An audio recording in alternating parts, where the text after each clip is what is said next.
Come spend an afternoon or the entire day with the lovable Ewoks.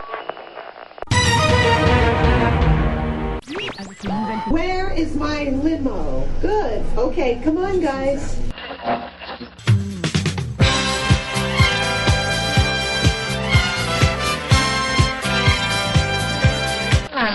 And now, ladies and gentlemen, while you are a captive audience, a display of tremendous tap dancing talent with the added cultural component of WDW Radio, your information station. Welcome to the WDW Radio Show, your Walt Disney World information station. Thanks for tuning in once again. This is show number 69 for the week of June 1st, 2008. I'm your host, Lou Mongello, coming to you this and every week, bringing you the very best ways to enjoy and enhance your Walt Disney World vacation experience. In this week's Walt Disney World news, I'll discuss a new marathon coming to Walt Disney World in 2009, another way to bring some Disney magic to your iPod, and a new set of DVDs coming from Imagineering this fall. My visit to the Walt Disney World rumor mill hints at a new way to purchase Disney theme park items right from your home, parade changes coming to the Magic Kingdom, and possible confirmation of the Star Tours rumors. Speaking of Star Tours, Star Wars Weekends begins on June 6th and runs through the month, so I wanted to discuss the events, the different elements that make up each weekend, and how to get the most out of all of them, whether you're a Star Wars superfan or not. So I brought in George, Darth Sidious Taylor, and Glenn, Grand Moff Tarkin Whalen, to pull up a chair in the cantina and join me in a roundtable discussion about the weekend's events. Steve Barrett and I trek through Conservation Station and Rafiki's Planet Watch hunting hidden Mickeys, including the elusive one that can be found on a live animal as well. I'll answer more of your emails this week, including questions on Illuminations, the Epcot 25th exhibit, strollers, and more.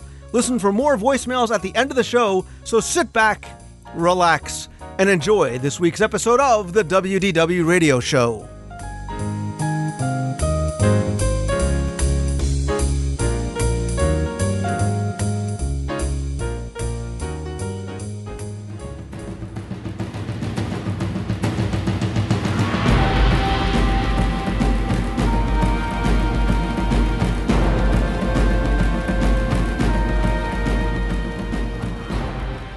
In Walt Disney World news this week, there's not a lot of news coming out of the theme parks, but I did get some interesting news items from some listeners this week.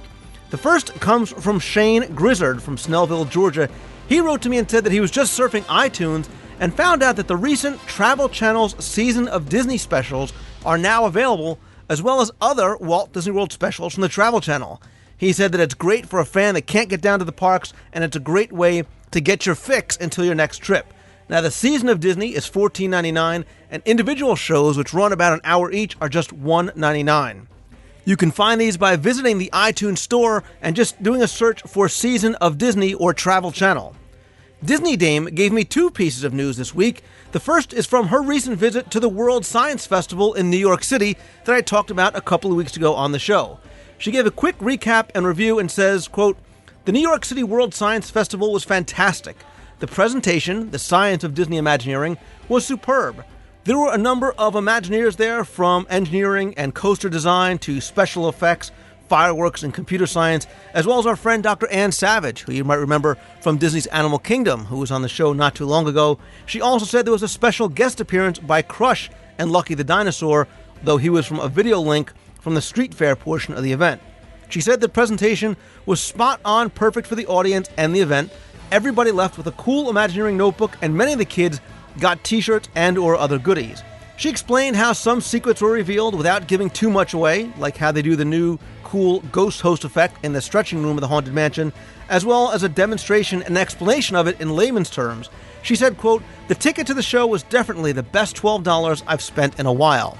But she did go on to say that on the back of her nifty Imagineering notebooks, there was a link for Disney Educational Productions. That's DisneyEducation.com/Imagineering. I'll put that link in the show notes this week. And on the site, you'll see there's an announcement for all new DVDs available fall 2008 and she says if they are based on this kind of presentation, they should be excellent. And when you go to the site, you'll see that there are concept drawings for roller coasters and some ride vehicles, so it's going to be very interesting to see what kind of Imagineering DVDs we could look for later on this year. And our intrepid roving reporter Disney Dame also let me know about a new link over at StarWars.com, which talks about and shows some of the merchandise planned for Star Wars weekends this month. Like last year, and as rumored on the show a couple of months ago, there are 4 amazing new large-scale Disney Star Wars Big Figs. It is going to be Mickey as Anakin, Minnie as Queen Amidala, Goofy as Jar Jar, and Donald as Darth Maul. There's also going to be small PVC figures, including an edition of Stitch as Yoda. The website also goes on to say that there's a bunch of non-event Disney-exclusive Star Wars merchandise that's becoming available throughout the year. You can click on a link there for a slideshow of just some of the items that are going to be coming to Star Wars weekends this year. And don't worry, there's plenty more Star Wars weekends geeky goodness coming on later in the show, so be sure and stay tuned. I'll put a link up in the show notes over to StarWars.com to the exact landing page so you can take a look at some of the merchandise being offered. Other news coming from Walt Disney World is that the inaugural 2009 Disney's Princess Half Marathon Weekend is going to bring women of all ages together to participate in a magical event designed just for them. The princesses are now the inspiration for the weekend's events, and they're going to focus on the attributes every princess possesses: commitment, courage, determination, fantasy, perseverance, and strength. And every woman is a princess, and Disney asks, which princess are you? The Half Marathon Weekend opened for registration earlier last month, and I'll put a link up to the Disney World Sports page where you can get more information about the events.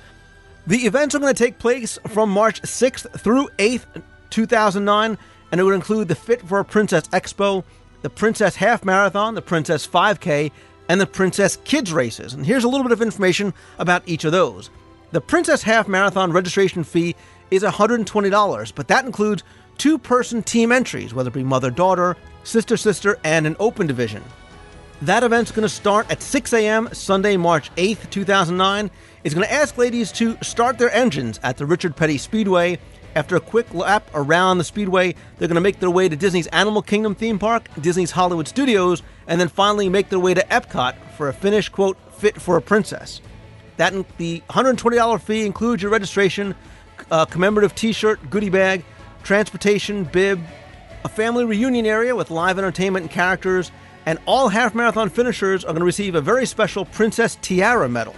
Also, one thing, if you're a previous marathoner, it's a new course. Like I said, it's going to include the Richard Petty Speedway, Animal Kingdom, Hollywood Studios, and Epcot. On the site, you'll also have the opportunity to purchase tickets for Mickey's Pirate and Princess Party for runners, family, and friends for a sort of post-race party that they're going to have later on that night. As I said, the other races are the Princess Family 5K, that's $40, and the Disney Princess Kids Races, which are just $10. Again, I'll put a link up over to the Disney site where you can get more information and register for these events. Because there wasn't a lot of news coming out of Walt Disney World this week, we're going to go ahead and move right on over into the Walt Disney World rumor mill.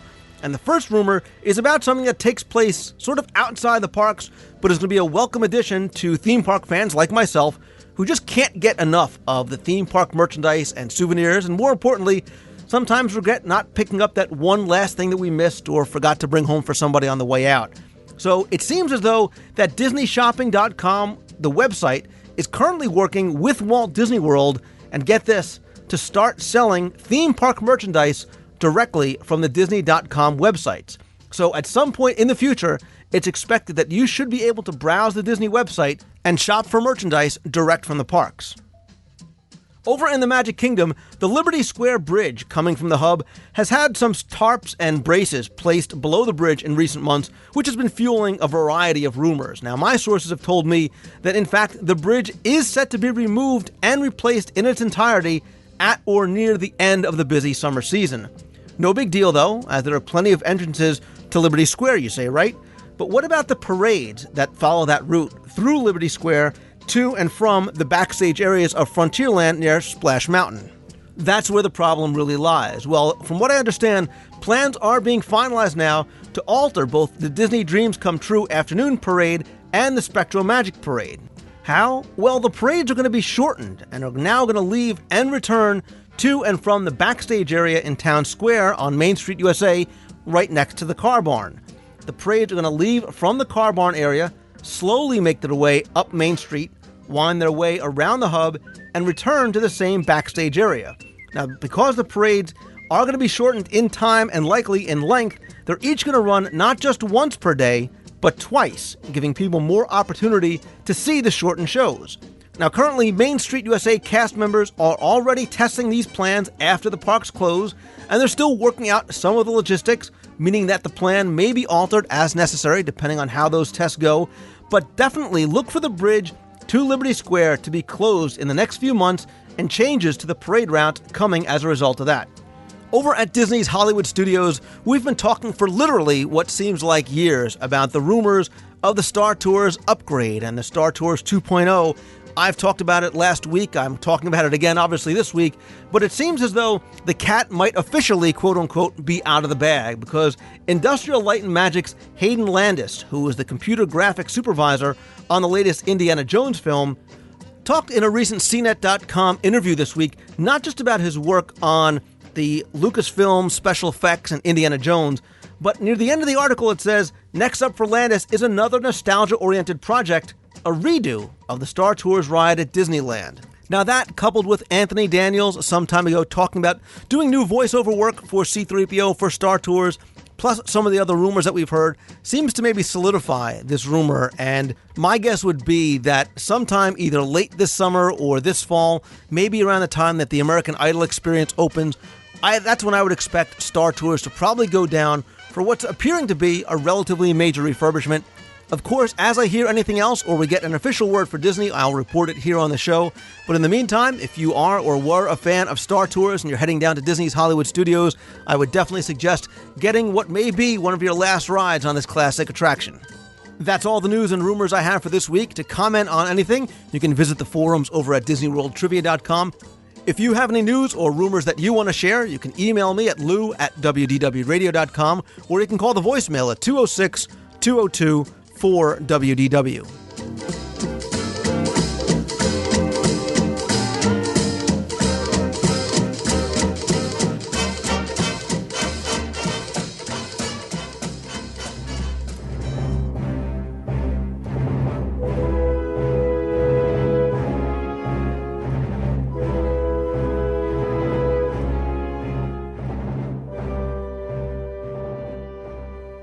In just a couple of weeks, a transformation is going to come over Walt Disney World, and specifically Disney's Hollywood Studios, unlike any other time of year. Because unlike the holidays, or Food and Wine, or even Halloween, the month of June brings a completely new element to the studios each weekend.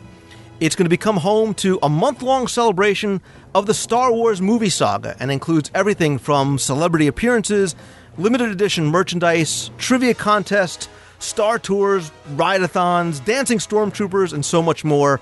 But more importantly, it brings together legions of rabid fans from around the world like myself, who are children of a generation that fell in love with the movies and the characters, as well as Disney. So, to say that these weekends are true nerdvana is an understatement, and I mean that in a good way. And I'm certainly, like I said, not the only one. So I wanted to bring on two other Disney/Star Wars fans who have enjoyed the weekends in the past and can help discuss what's going on and how to best enjoy the parks, whether you're a fan of the movies or not. So I want to welcome in George Taylor from Imagine Nerding and Glenn Whalen from the Passamaquoddy blog to the show. Oh, thanks, Lou. Glad to be here. Great to be here. So guys, like I said, I wanted to have you guys come on because you've been to Star Wars weekends in the past, and I really want to talk about how to really plan for the weekend and get the most out of it.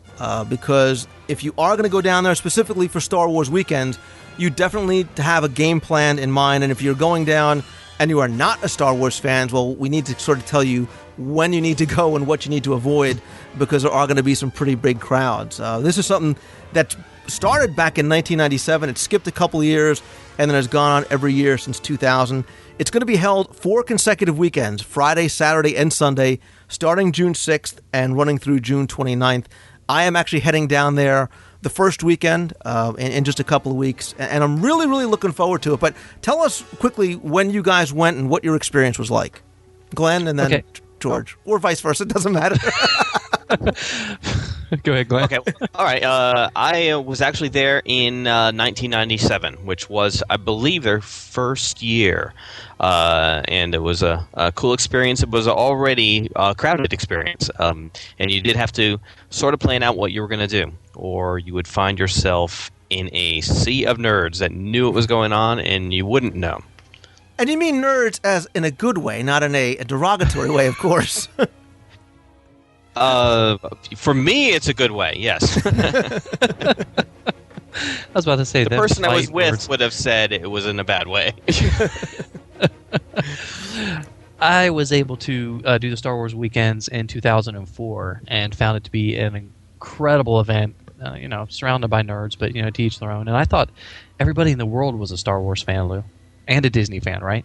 I thought so as well. And like I said, we're all sort of children of the same generation. And Yep. I think we're going to find a lot of people, as well as a lot of young kids, especially with the new trilogy, who are huge, huge Star Wars fans. So much so that you'll see people there dressed up in costume that are not, cast members and not part of the entertainment. They're going because they enjoy it so much. And we're going to kind of break down some of the different areas and things, to focus on, because like I said, there are celebrities and characters there to meet.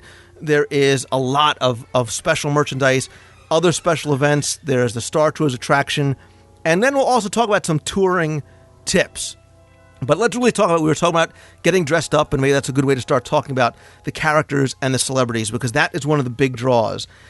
Each of the 4 weekends, Warwick Davis, who was Wicket the Ewok, distant cousin of mine, is the host all 4 weekends. But each other weekend has another list of celebrities, of course, subject to change. And that first weekend is Jeremy Bulloch. He's Boba Fett. And Daniel Logan, who was the young Boba Fett. The next weekend, this really is the big weekend. This is the one that I would love to go to, is Peter Mayhew, who's Chewbacca, and David Prowse, who is Darth Vader. The 20th to the 22nd is Amy Allen. She was Ayla Secura, and Matthew Wood was the voice of General Grievous. And the last weekend, new this year, is Dave Filoni. He's the director of the upcoming Star Wars Clone Wars film, and Jake Lloyd, who is Anakin Skywalker. And we'll talk more about what they're going to do to promote the Clone Wars.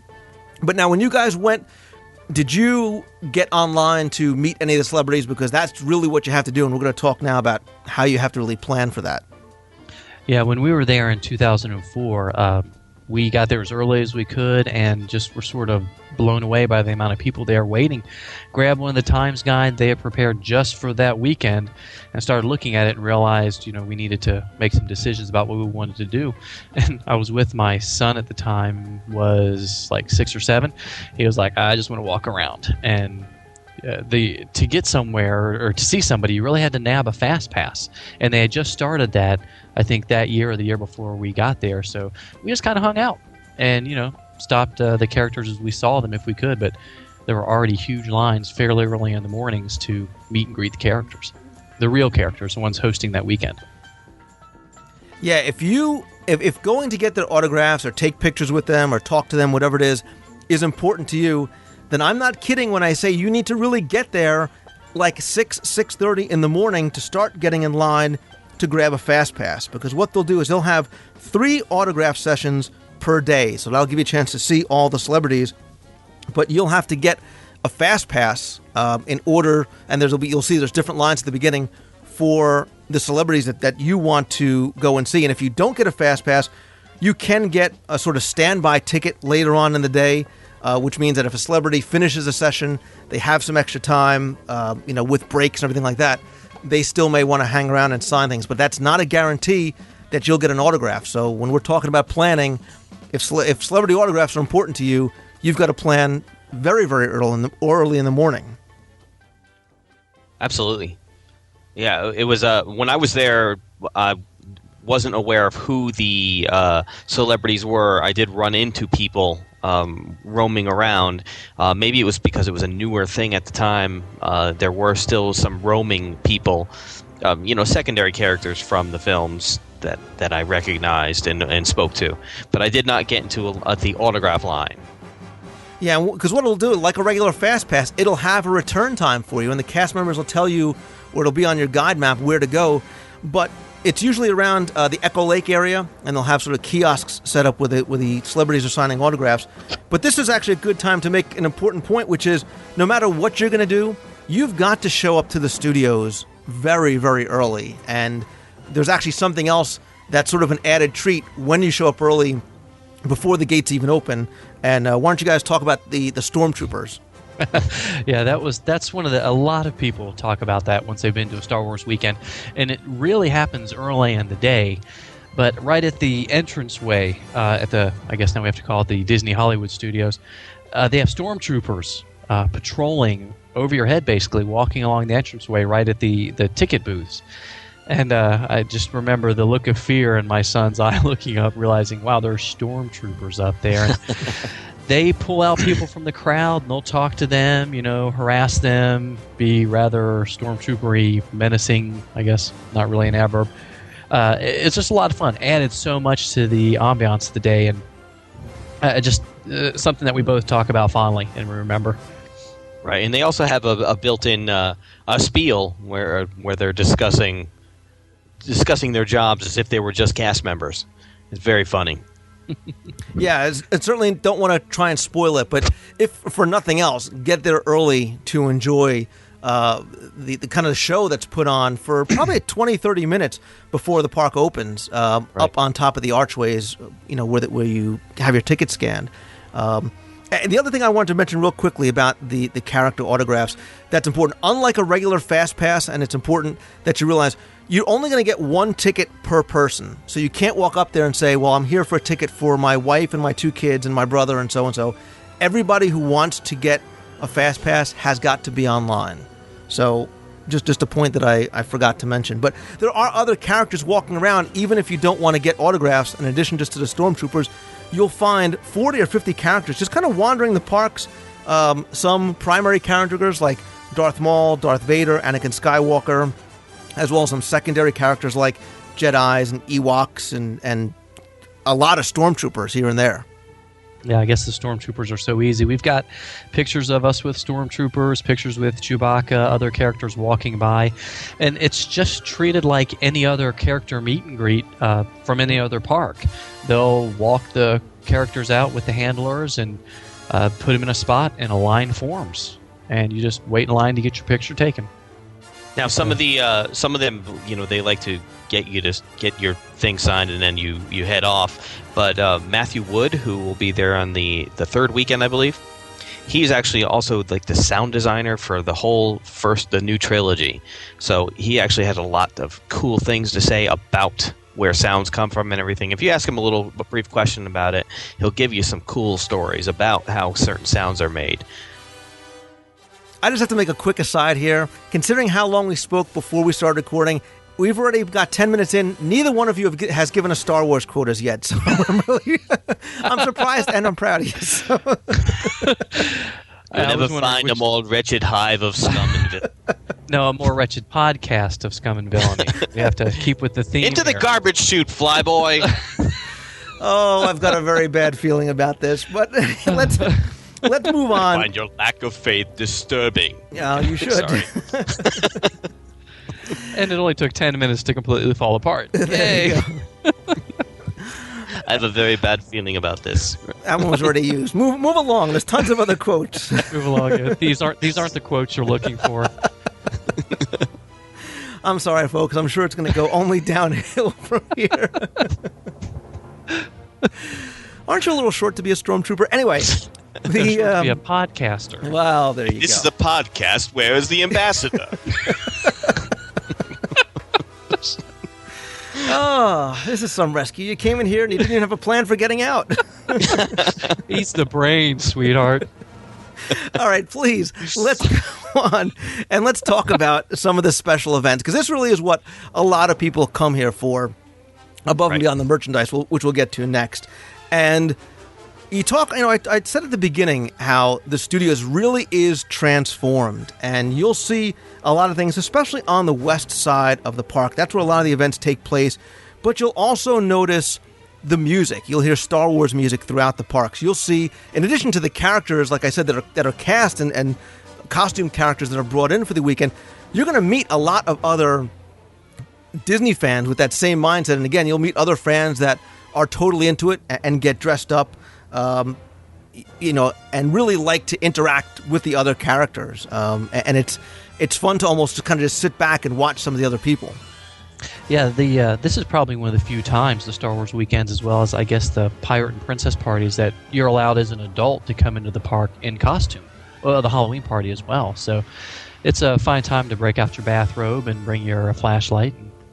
And, Amateur hour, young man. Come on, whip out the robes. We know you got them. You got the Jedi robes. They're at the dry cleaner. Sorry. But, the special events, and there's a number of them that we'll go through.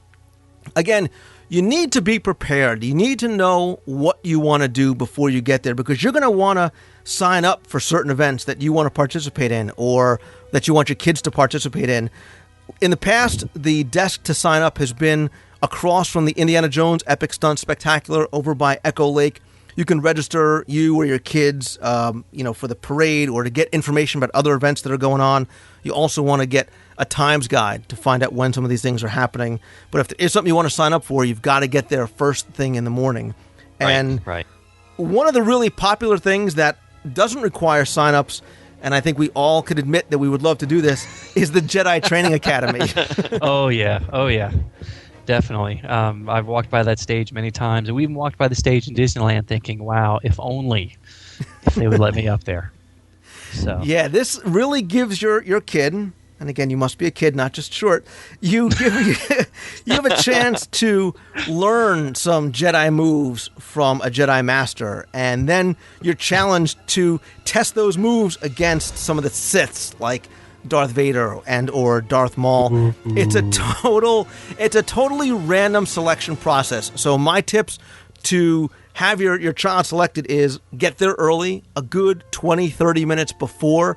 This will be to the left of the entrance to Star Tours, the left of the AT-AT Walker. There is now a permanent stage set up. Get your child up as close to the front as possible. Let him or her be energetic and really enthusiastic about it, and they obviously have a much better chance of getting selected. Right. Yeah, just like being selected for the Indiana Jones Stunt Spectacular. You just have to wave the arms, jump, be excited, happy to be there, and hopefully you get picked. So, or wear a fancy shirt. Yes, kids, wear a WDW radio shirt, and we guarantee you will be picked. You can buy those off the website, right, Lou? Is that a... Now, if you go in your WDW radio Jedi robes, then I'll be impressed. But, that is something that's very, very, very popular, even above and beyond just Star Wars weekend. So if your child wants to do that, I would get there as early as possible and get them up front and to the stage. Something else is the Legends of the Force. That's the Star Wars Celebrity Motorcade that takes place down Hollywood Boulevard. Here, the celebrities and tons of characters come out in this grand style parade. There's lots of photo opportunities. There's lots of music, lots of chance to meet some of the celebrities above and beyond just the autograph sessions. Have you guys ever had a chance to check this out? I did. I saw that, but it was years ago. It had a different cast of characters were going down the street at the time, because it was actually before Episode 1 when I was there. So, yeah, now it's really themed towards a Jedi/Sith, style of cars. Right. Yeah, we saw it in 2004. It was just a lot of fun and just a great way to see all the characters in one shot. And what can be better than a Star Wars parade at Disney? Well, anyways. Yeah. Okay. Something new this year, and this is something that I'm going to really try and get over to go and see, is Behind the Force, where you can experience the Clone Wars, and you can really explore the creation of the new feature film called the Experience the Clone Wars film. There's going to be a representative there from Lucasfilm, and really something they've never done before. They're going to show people for the first time an exclusive clip of the Clone Wars that can only be seen at the studios during Star Wars weekends. Yeah, they have done similar things like that in the past, and one of the things I really wanted to do and missed the opportunity. Because once again, you had to get there early enough. You need to know what you're going to do beforehand or what you want to do and pick it. I mean, they had sold all the tickets and weren't letting anybody else. Not sold all the tickets, distributed all the tickets, and they weren't letting anybody else in to see it. And I think at that time they were previewing something from. Well, I guess that time it was after, but they were doing something with the behind the scenes, something with the Clone Wars. I think it was from the animated series. That's probably yes, what that's it was right. from. Yeah, it was. Yep. It was with the animated series, the one on Cartoon Network. Yeah, this is going to take place, again, in the back portion of the studios where the old Hunchback Theater was. Again, very important. Get there early, get a times guide, because this is something that I know, like you said, George, closes up and fills up very, very quickly. Yeah. Again, something else just for kids, we're totally getting the short end of the stick here, is the Padawan Mind Challenge. This gives you the chance to become a real Padawan learner and get before the Jedi Council. It's only for kids age 11 or 12 or younger. Again, you have to register first thing in the morning at 9 a.m. over by Star Tours. They used to have a trivia contest when the old Millionaire set was up, and unfortunately, that's been gone for the past couple of years, where you got to compete playing Millionaire, but with Star Wars trivia. Yeah, that was another thing I didn't get to do. I think people should take heed to what we're saying, plan what you need, and go. I mean, we spent the whole day walking around, just jaws dropped, looking at all the cool merchandise and stuff, and riding Star Tours. So you're really an example of what not to do for Star Wars weekends.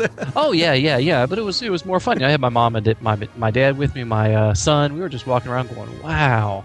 So, there's a recurring theme here. You have to get there early, and you have to do all these things early, because otherwise you'll be regretting it 5 years later. Well, no, I think actually George illustrates a very good point, because I have done Star Wars weekends the same way, where I didn't do any of these things, but I had a great, very unique experience because of the music and because of the characters and because of all the people. You can still have a great time just wandering the parks. Oh, we did. Had a wonderful time. Yeah. Absolutely. But I still and you wanted briefly to do the mentioned, trivia you briefly mentioned products that you can buy, and that's another thing, that a lot of the specialty products are going to disappear early as well. Yeah, that's a good segue over to merchandise, because I think more so than anything else, these are the lines that not only form quickest, but you really need to be prepared to wait online and to stand online a long time, and also be prepared, if you're looking for certain merchandise, to possibly be disappointed when you go. There are two types of merchandise that come out for Star Wars weekends. There's the regular merchandise that they'll have a large supply of, and there'll be limited edition merchandise, most notably things like pins, sometimes the big figs. They go very, very, very fast. And my suggestion would be, if you can get there on Friday and get there early on Friday, go and try and pick up your limited edition merchandise. Get that out of the way. People, like I have heard reports, people have waited online 4 hours to get merchandise and to check out, because that's, one of the big things. Again, especially pins. Yeah, living vicariously through other people's trip reports and on forums and stuff. The past couple of years, they've done things with the collectibles different. A couple of years ago, they made enough for one weekend, and when they sold out, you had to wait until the following weekend to purchase more.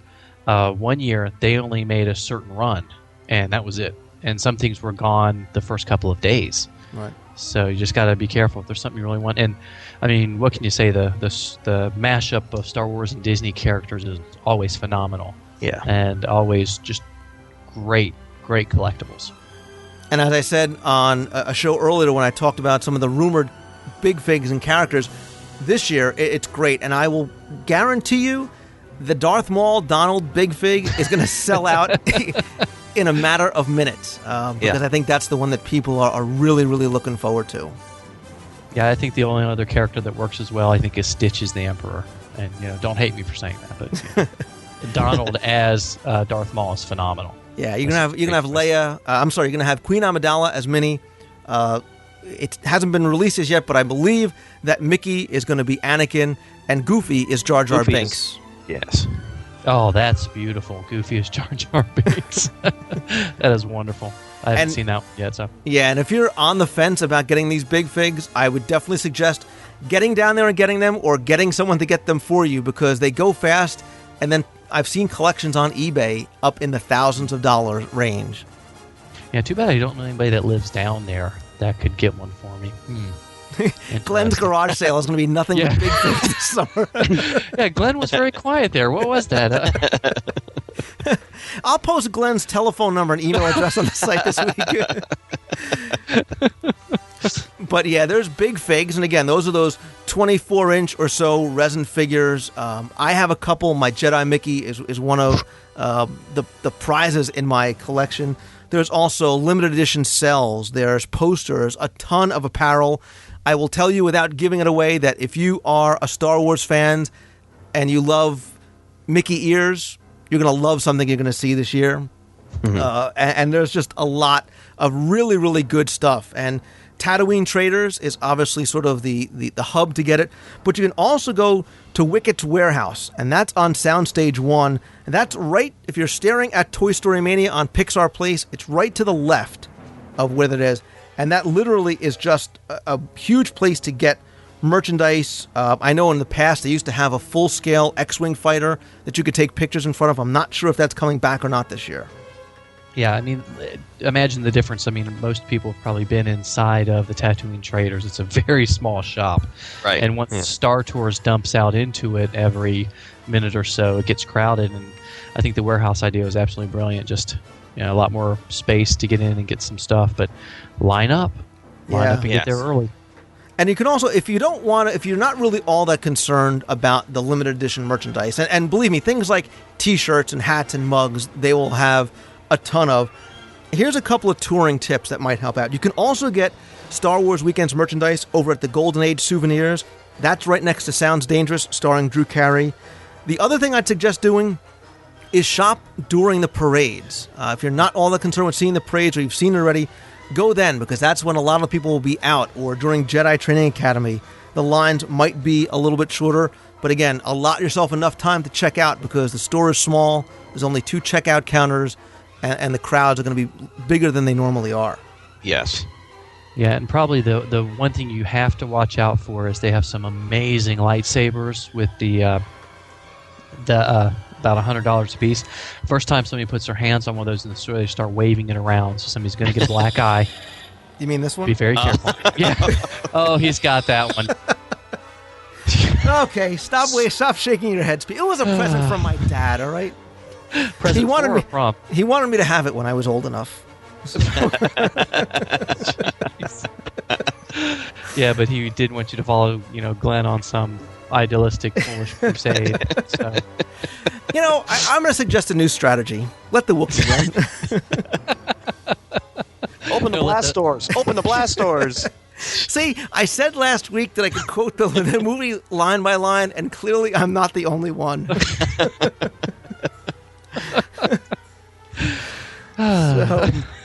But you mentioned Star Tours, and obviously that is a part of Star Wars Weekends. I should note, there is nothing different about Star Tours during Star Wars Weekends other than the fact it is very, very, very crowded. And you might sit next to a Wookiee, you might sit next to an Ewok, if I happen to be riding at that time. You will find people, because people will go and they will ride over and over and over again. We went over it in a lot of detail last week for the show. Again, my suggestion, if you want to ride Star Tours during Star Wars Weekends, ride it at the very end of the night, as the park is just about to close. Yes. All right, so let's really go over some of our best tips maybe for how to get the most out of Star Wars Weekends. Glenn, why don't you go ahead and give us one of yours, and then George. All right, well, if one of the things you're really interested in doing is getting merchandise, I'd actually recommend first thing in the morning running over and passing by Midway Mania and going into the store back there, because people that are going to be beelining to get their big figs are probably going to be running over to the traders right outside of Star Tours. So the other direction isn't as obvious, so you probably have better luck and probably more registers open for you to get the things you're looking for. Yeah, that's a great tip, Glenn, thinking about that. And also, don't forget, you can send, if you're staying on a resort property, you can have the items sent back to your room. or even held That's a right. package pickup, so you don't have to carry that sucker around with you all day in case somebody else tries to take it or abscond with it. The only thing I can think of is, sort of what I mentioned earlier is, be aware of what's going on that day. Pick and choose what you think you're most excited about or your group is most excited about. Go ahead and get the fast pass, get in line, show up on time for what you want to do. Beyond that, just enjoy it.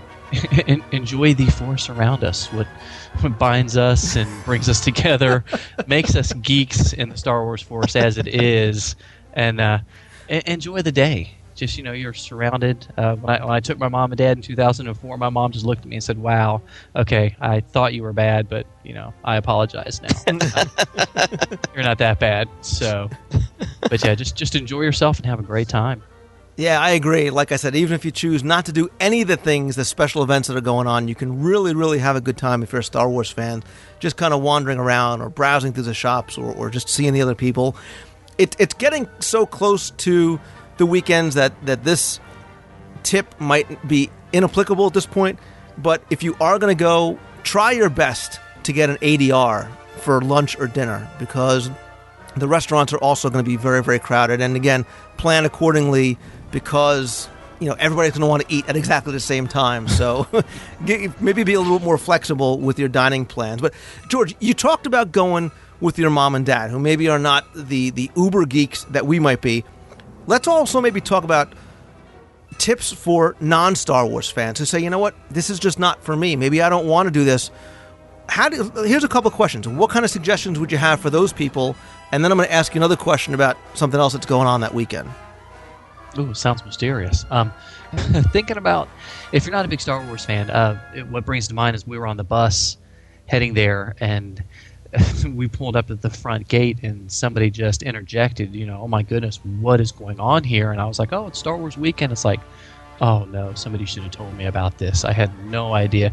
She was like afraid she was going to be surrounded by guys in their bathrobes with their lightsabers, which actually kind of happened. But it's still it's still a great park, even if you're not a Star Wars fan. It's such an amazing experience to be there, because as you mentioned earlier, they are playing different music. You've got different walk-around characters.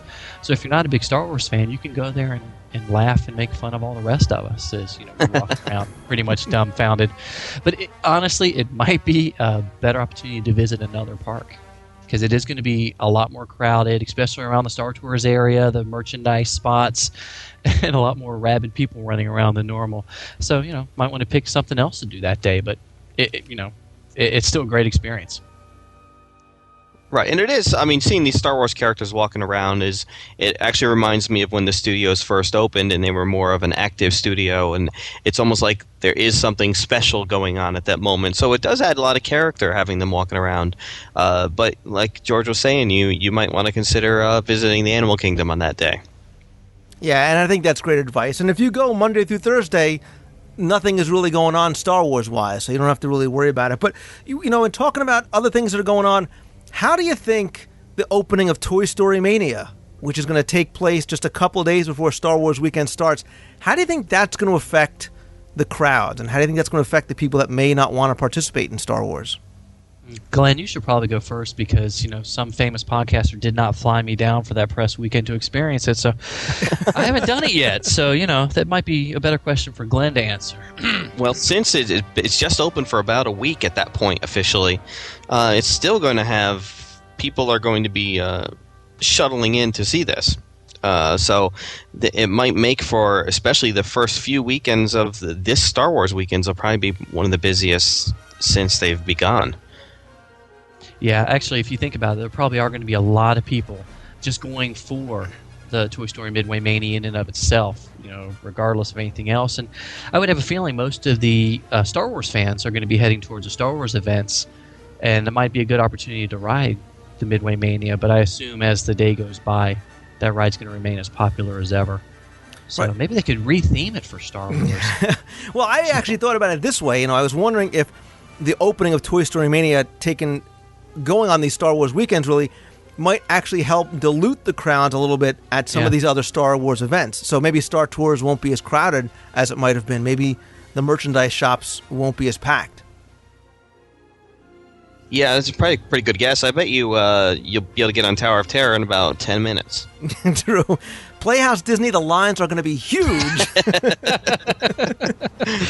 Especially with the addition of the Clone Wars characters to the Playhouse Disney, yes, and the Voyage of the Little Mermaid. So, and that's something else. And just as a quick aside, It's Jabba's birthday. Sorry. if you have young kids, number one, keep them away from Glenn, and number two, remember that if you have very young kids and they see some of these very large, very intimidated, very hairy characters like George walking around, they might be startled, they might be scared. So just maybe either sit them down in front of them and make them watch all 6 movies ahead of time or prepare them. I'm going to tell you, Lou, that's not going to make a difference. My son has played every Star Wars video game imaginable, has watched all the movies with me since he was, like 2 weeks old. And, we were coming around the corner right by Star Tours by the speeder bike, which is always there to get your picture on. And a corps of clone troopers came around the corner, and I could see his body stiffening. We went to get our picture, and it's one of my favorite pictures because he looks like this guy is going to kill him. And he is so scared of this clone trooper. It's a wonderful picture. I think, gosh, I must be a bad father. But, of course, I was much more relaxed in my picture with it. But it was just one of those things. It's just like a normal character. These guys, the characters are over 6 feet tall, and they are massive, all in their armor. It's, pretty scary. Now I know how the rebellion fell. Never mind. Yeah. All right, well, here's a question for you. Having been to Star Wars weekends in the past, do you think for somebody that hasn't gone, you think this is a reason to go or make a special trip or kind of go specifically for Star Wars weekends? If you're a Disney fan, maybe. If you're a Star Wars fan, definitely, because there's no new big Star Wars films coming out. Sure, there's going to be a television series in this animated feature, but I think the big Star Wars movements I don't think are going to happen any longer. So this might be something that will, over time, become less and less of a novelty. Yeah, it's as Glenn, as you mentioned, there was when they started the Star Wars weekends right after they re-released the original trilogy. And the only other thing that happened fairly often besides the Comic-Cons was the Star Wars celebrations that they had. And that was one of the bigger things. This is such an amazing event to go to experience, to be part of. I mean, you really feel like there's these characters walking around. It's great.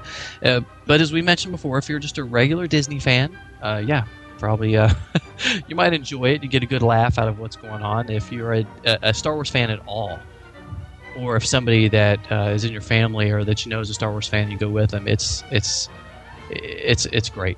I love it. I would highly recommend. I think you need to do it. And nobody knows how much longer they are going to do it. Yeah, hopefully for many, many years to come, though. Sure. Right. And the beauty is that it's not, unlike something like the celebration event that only happens over a couple of days once a year. And actually, I think it's in Japan this year. Mm-hmm. This is something that you can do over 4 weekends, so you don't have to worry about missing it. You have a big opportunity to go see different celebrities. There's a lot of stuff to see, a lot of stuff to do. And the beauty of this, too, is that it's fun for kids, and it's fun for adults, and it's fun for guys like us and people of our generation who, even if you go without your kids, you're still going to have a good time. That's right. and based on this conversation, you see, we don't even need to have kids to have fun and just start spouting out lines from the movie. So you don't need to see his fast pass. These aren't the dorks we're looking for. Well, I think this will be a day long remembered. It's seen the end of Mangello, and we'll soon see the end of this podcast. So move along. So, all right, George Taylor from the Imagine Nerding blog and Glenn Whalen from Passamaquoddy. Guys, thanks so much for coming on and really helping embarrass myself in front of listeners. But, again, it's all in good fun, and I'm looking forward to heading down in just a couple of weeks. May the Force be with you.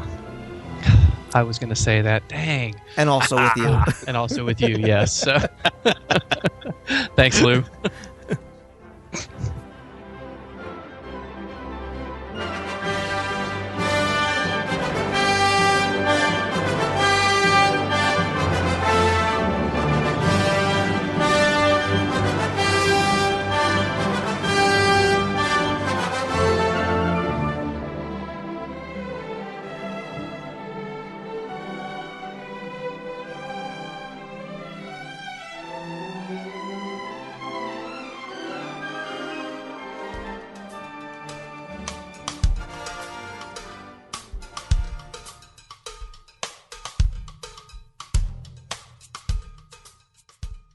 As we get ready for the busy summer season, while we're touring the parks, not only are we going to have additional time spent in an attractions queue, but with longer hours and so much more to see, we might actually be spending some additional time exploring the parks, as I've been encouraging you to do for so long. And one of the best places to spend time doing just that is Disney's Animal Kingdom, and one particular area that you might not spend as much time as you should is over at Rafiki's Planet Watch and Conservation Station. And beyond all that there is to see and do over there, a favorite pastime of many guests, both young and old, is seeking out hidden Mickeys.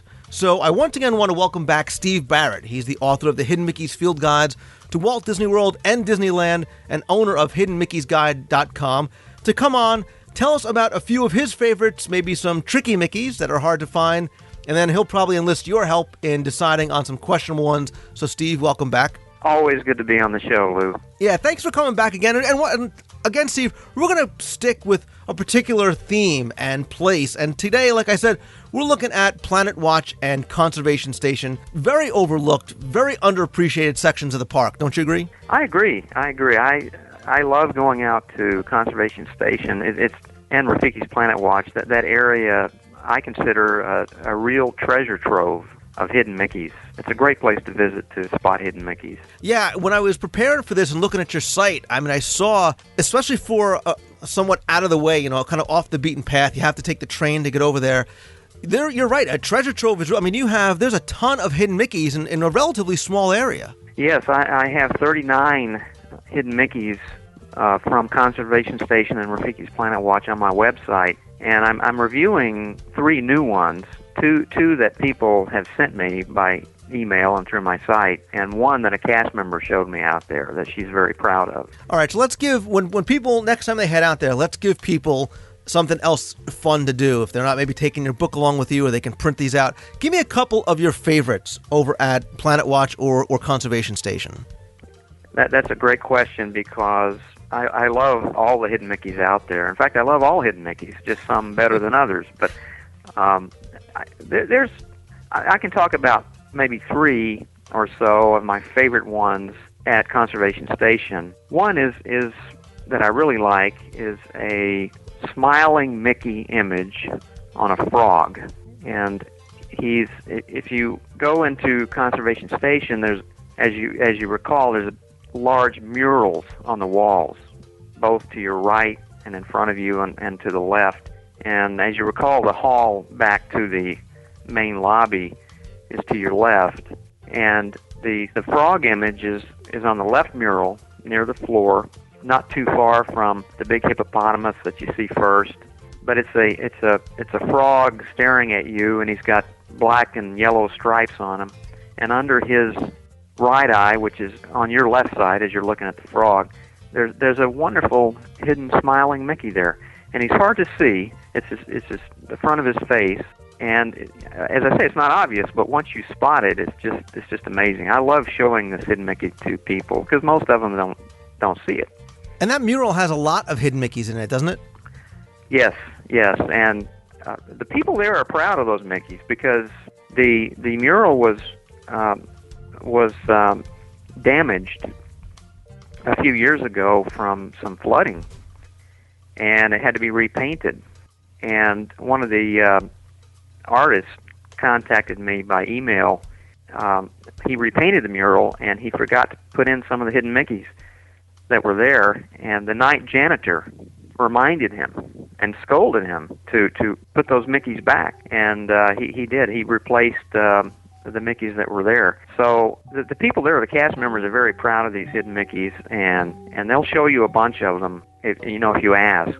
And again, I have 39 of them on my website, so I don't know that they'll take you to every one of them. But if you take my book along, you can pretty much walk through Conservation Station and find them all. And certainly, if you're doing that, show them to the people around you, because many of the visitors don't appreciate these hidden Mickeys. May not even know what hidden Mickeys are. Well, one thing that I found is that if you walk through Walt Disney World and you stare at a specific location and start taking pictures of it and pointing it out, people will stop, and they'll stop to see exactly what you're doing. And I've done that with friends in the queue of pirates, and you can stare at a blank wall and start. People are like, wow, do you see that?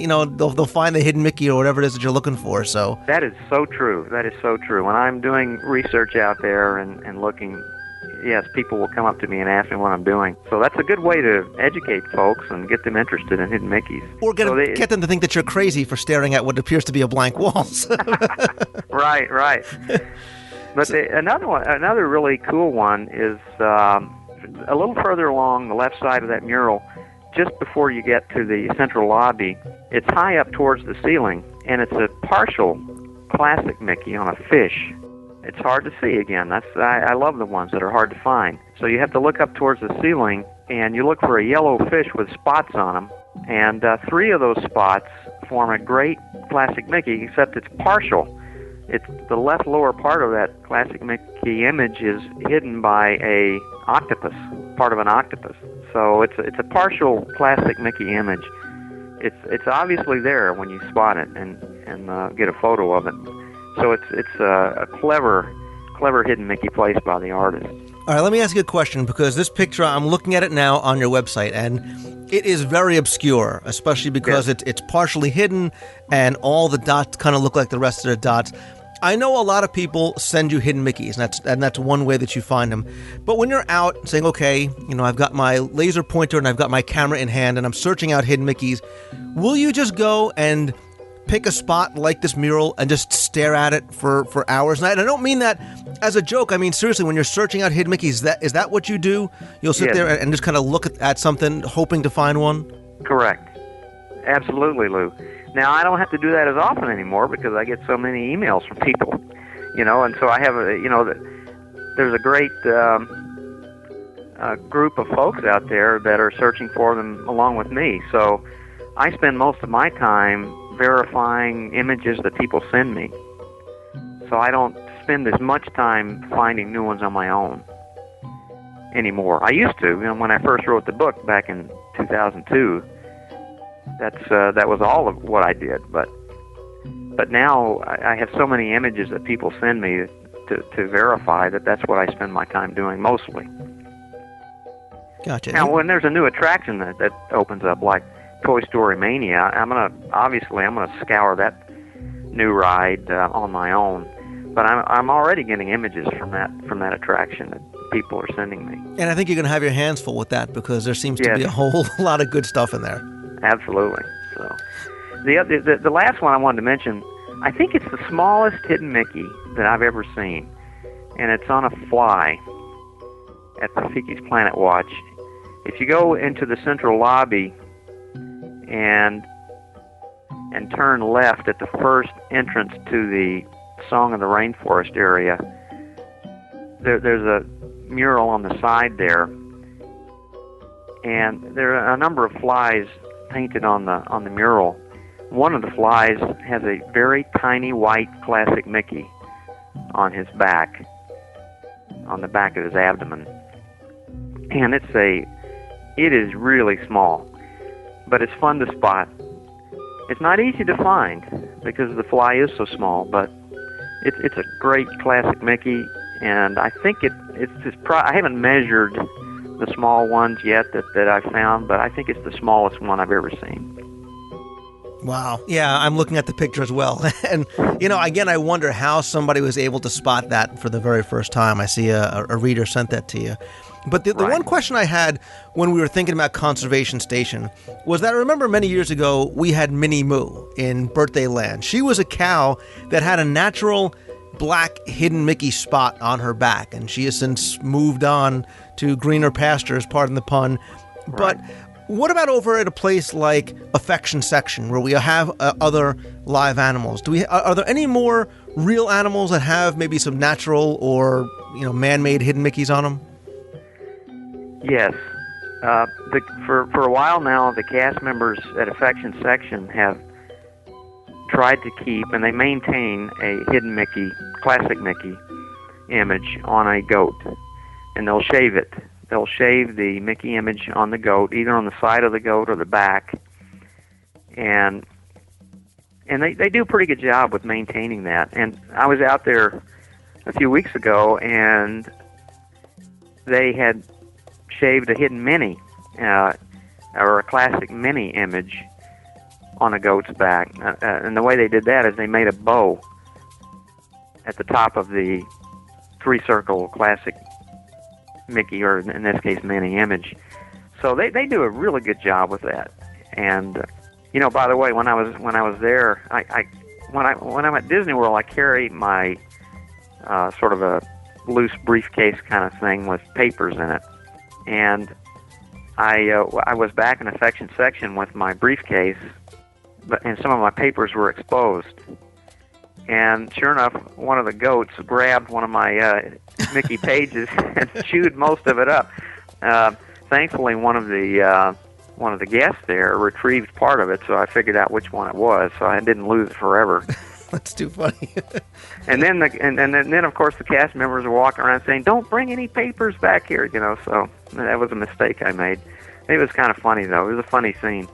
But yeah, the cast members do a good job with the Mickeys at affection section. It's fun to go back, and it changes periodically. The goats their fur is going to grow and things are going to change, so they periodically, probably every few weeks or maybe once a month, they will have to maintain a Mickey image on one of the animals. It's usually one of the goats. You ever get any of your readers, because I know I get them sometimes, and usually I forward them on to you.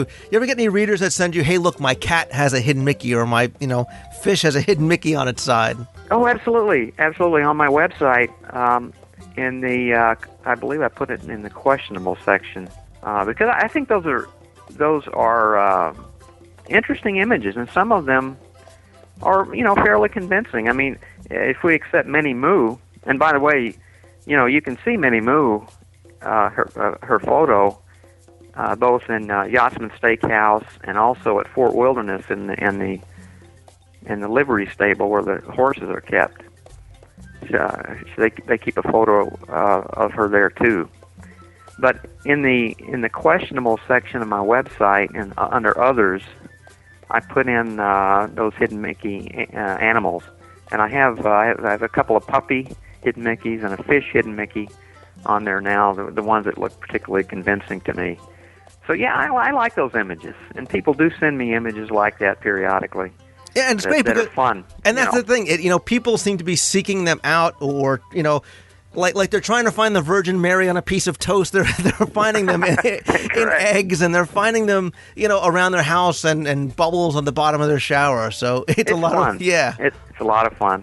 And by the way, when I was out recently, and one of the cast members, she didn't want me to mention her name, but she was one of the characters out there, and she showed me a new hidden Mickey. I didn't know about it, but it's at that first entrance where you see the fly hidden Mickey, and you look straight up over your head to some leaves overhead, and there's a classic Mickey hole in one of the leaves up there.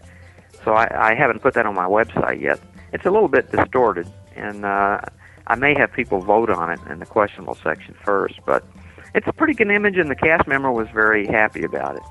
So that's a new one that I may put up on my website.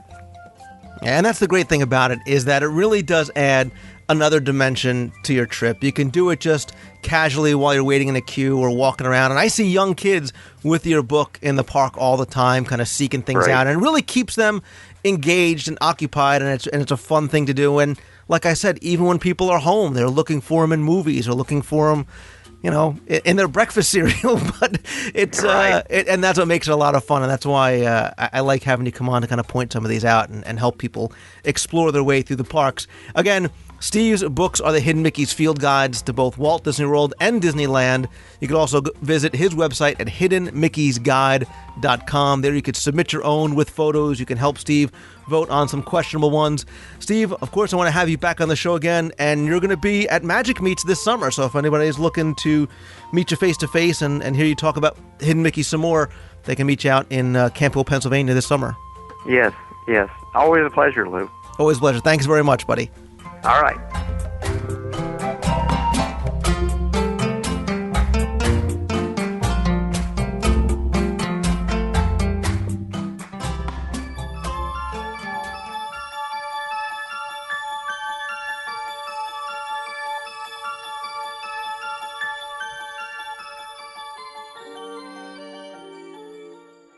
This week's listener feedback section is going to start with an email from Ted Knapp from New York, who said, "Greetings, Lou. Love the show. My wife, a 5-year-old son, and I are visiting Walt Disney World December 6th through the 15th. We're staying at Port Orleans Riverside. And my question is this. Is there a folding privacy divider available for our room that would separate the beds at night? Our son falls asleep better with as few distractions as possible. Any help would be appreciated, Ted." Ted, as far as I know, there is no privacy divider between the beds. There is a curtain that you can pull between the sleeping area and the bathroom sink area, but there's nothing in between the beds.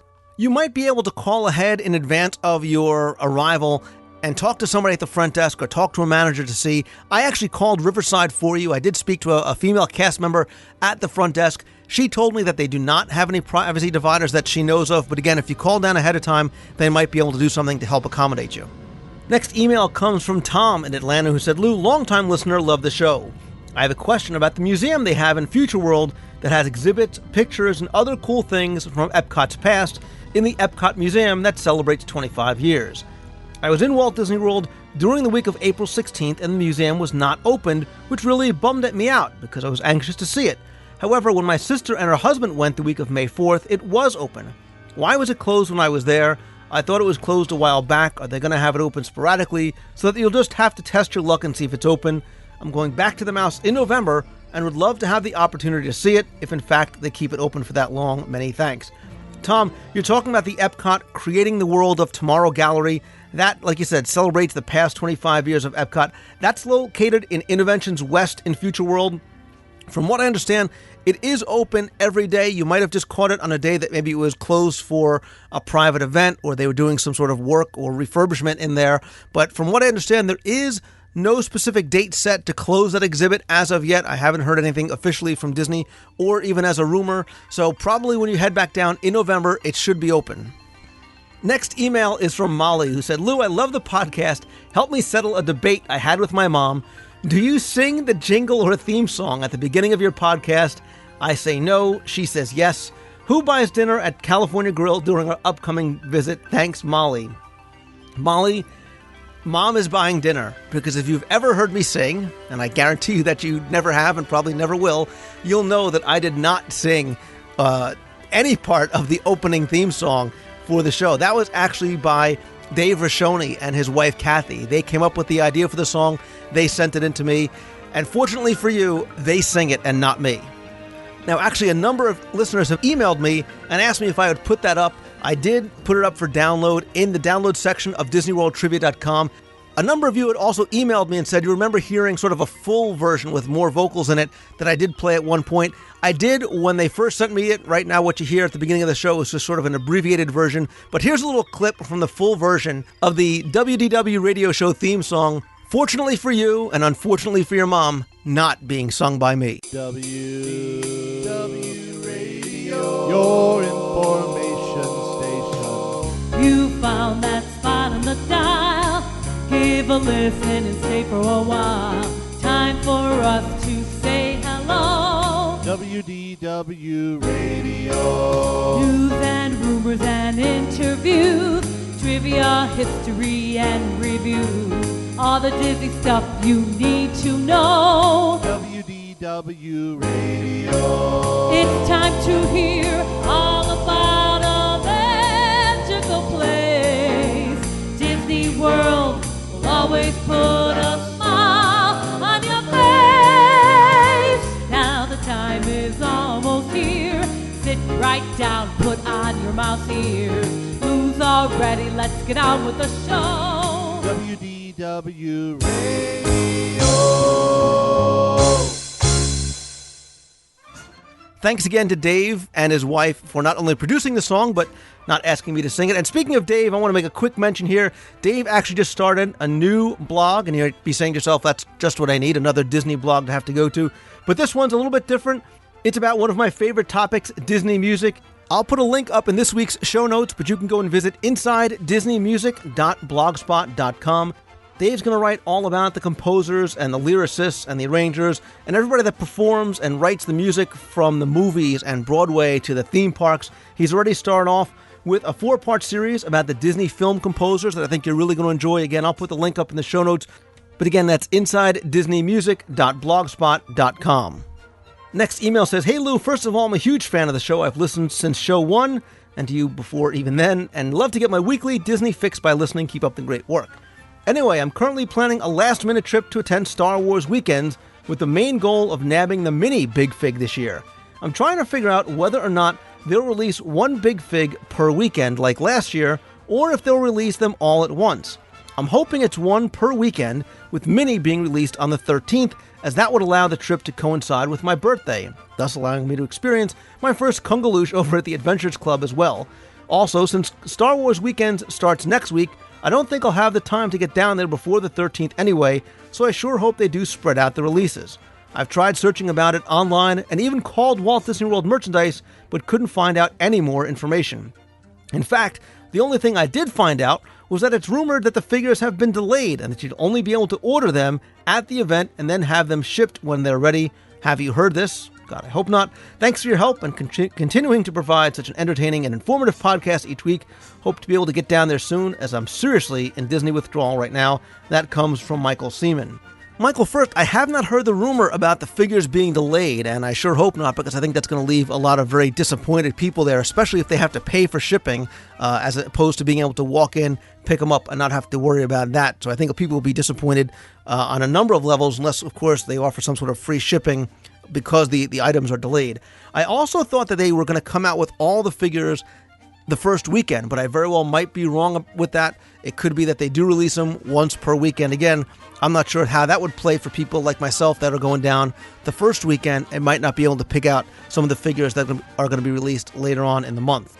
Now, with all that being said, I did mention in the news section that over at StarWars.com, they do have a gallery of images of merchandise that is coming out this Star Wars weekend. It should be noted that in that gallery of images, there are no images of any of the Star Wars Big Figs, so maybe that does lend some credibility to the rumor. But I will say as a quick aside that the Star Wars Muppet figures look very cool. I think they're going to be very, very popular. But anyway, so I'm really not sure what's going to happen with the Big Figs. Like I said, I will be there for that first weekend. I will definitely try and report on what I see merchandise-wise and about the Big Figs when I get back. Next email is from Sean and Sergeant Melissa DeVore from Georgia, and they said, Lou, my family and I are going to leave for Walt Disney World on June 8th, and after doing some checking, we noticed that stroller prices have gone way up in the past, from about $17 to $31 per day for a double stroller. We decided to spend about $30 on a used stroller to take with us, but had planned on using the strollers there until we found this out. We're just curious why the huge increase. My main problem with it is that it mostly affects young families with small children who, in a lot of cases, are on a budget to begin with. This won't stop me from going to Disney because it's the best place in the world for a vacation, but I'm just curious about your thoughts on the subject. I also thought that people might want to know about the increase before they get there, because if we hadn't found out about it prior to getting there, it would have been some serious sticker shock. Love the show. Look forward to it every week and keep up the great work. Sean and Melissa, I can't and I won't speculate as to how or why the stroller price increase, although I do know it is the first increase in prices in I think 3 or more years. But that being said, you do make a good point about the increase in price and how it might affect people that have young kids like myself. I have 2 young kids, both of whom are still in the stroller. We take our stroller, and yes, it's sort of taken a beating back and forth on the plane, but there are other alternatives as well.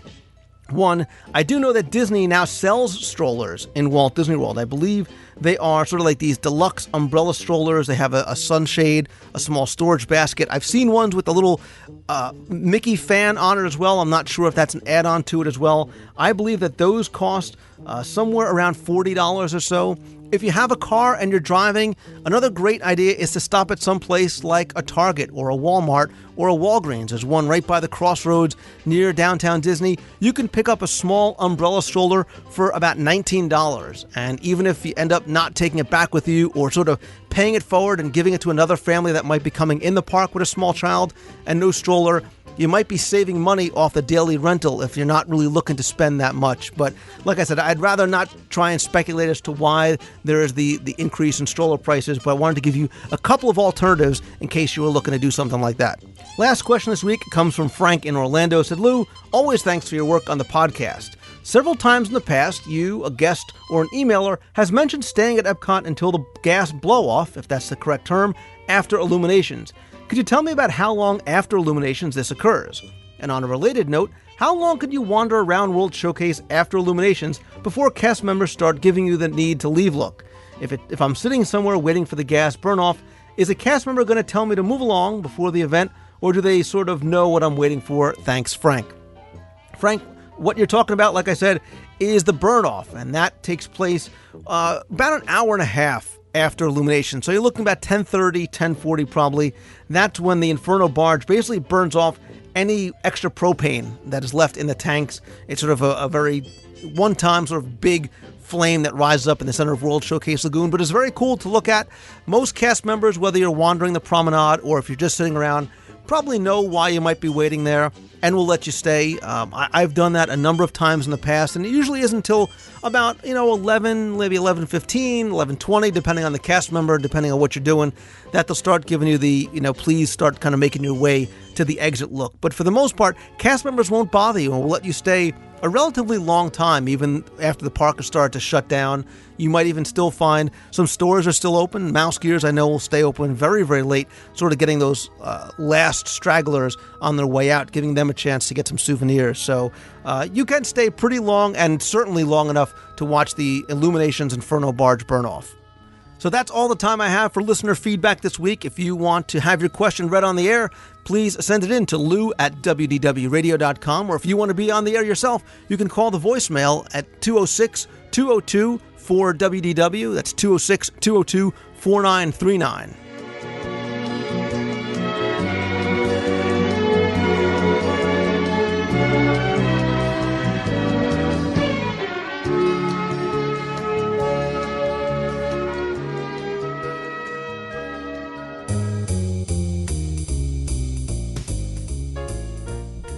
Thanks for tuning in again this week. Hope you enjoyed the show. Special thanks to Steve Barrett, Glenn Whalen, and George Taylor for joining me this week. As I said, I will be heading down to cover Star Wars weekends later on this week, and if you'll be there in the parks, I hope to see you there as well. I will be recording live from Disney's Hollywood Studios during the events, so even though I'm not sure exactly where I'll be and when, please come over and say hello if you happen to see me in the parks. If you want to be on the air, or if you have a segment suggestion, a question, or a comment, you can email me at lou@wdwradio.com or call the voicemail at 206-202-4939. That's 206-202-4WDW. A couple of quick notes before we end the show this week. I want to say a special thanks to MEI and MouseFan Travel, my recommended travel provider. They are dedicated to giving back to the community, and this month they've let me know that they've selected my Dream Team project as their charity of choice. So if you book any sort of vacation package or cruise with them through June 30th of this year, they will make a donation to my Dream Team project.